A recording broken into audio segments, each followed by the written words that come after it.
Welcome to another episode of Skyblue Reviews. Do you remember when I retired this series trailer, Jada? I will still keep that promise of not doing this show anymore. However, I decided that I can still review trailers here on Skyblue Reviews for every time I feel like it. You would probably ask yourself, why don't they just keep doing trailer, Jada, since there's apparently no difference? Let me answer that question as quick as possible. First of all, I've said that I would do more than just theatrical reviews on this show. And second, it will be a lot easier to review trailers just as myself rather than playing a character, since those videos require double the effort. And those problems, my friends, are issues that we don't have to deal with in this show. So without further ado, it's time to talk about the Season 1 trailer of the new sci-fi series Krypton. Kal-El, my future grandson. By the time you hear these words, your birth world will be a distant memory. So the first thing we get to see are some beautiful visuals of Krypton. Mind you, it doesn't look as great as it did with Man of Steel, but you have to keep in mind that A, this show probably has a budget of half a million, if not even less so, while Man of Steel had a budget of over 100 million. And B, compared to most of their other output, those are some of the greatest visuals coming from Syfy, and again, their company is not particularly known for outstanding special effects. Kal-El, my future grandson. By the time you hear these words, your birth world will be a distant memory. As for the narration itself, it seems that Syfy could have a personal connection to Kal-El, aka Superman. Whether it's because he has a vision of his grandson or just him being in spirit with Kal-El has yet to be revealed.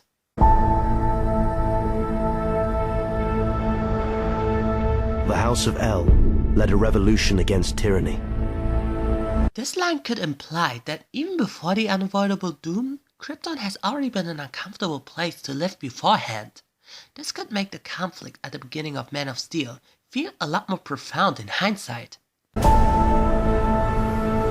Personally, I'm more than glad that David S. Goyer is involved with this series. Say what you will about some of his past works, but I really love the fact that he's connecting this series with the DCEU. It's just about damn time if you ask me, and I really wish that there'll be more TV shows that are connected to the DCEU in the future. The story of your family isn't how we died, but how we lived.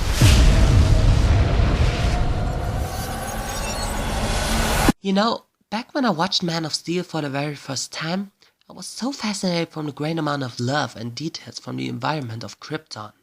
As short as Kal-El's home planet was shown, Man of Steel has managed to give said planet life, and the fact that this series will explore the origins of Krypton even further just fills me with a lot of excitement, and I already can't wait until it's finally out. I know you will fight to save your world, just as I fought to save mine.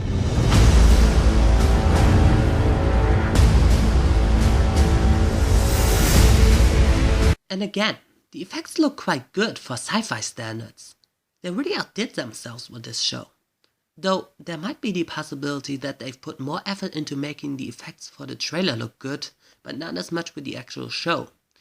But I hope that I'm wrong with that assumption.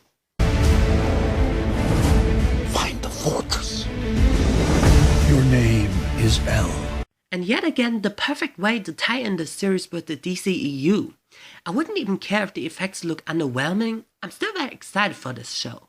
Never forget it.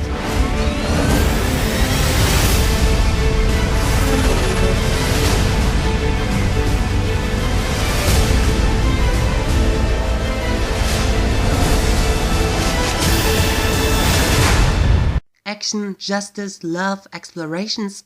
What more could you ask for? The blood of House El will always bind us together. Not only is this a great throwback to the scene with Lex Luthor using his blood from Batman v Superman,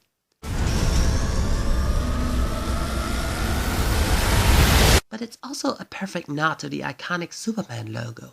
And I can't really explain what I'm saying now, but there's just something very intriguing about the fact that the blood activates the symbol of hope with brightful colors. Such a beautiful contrary.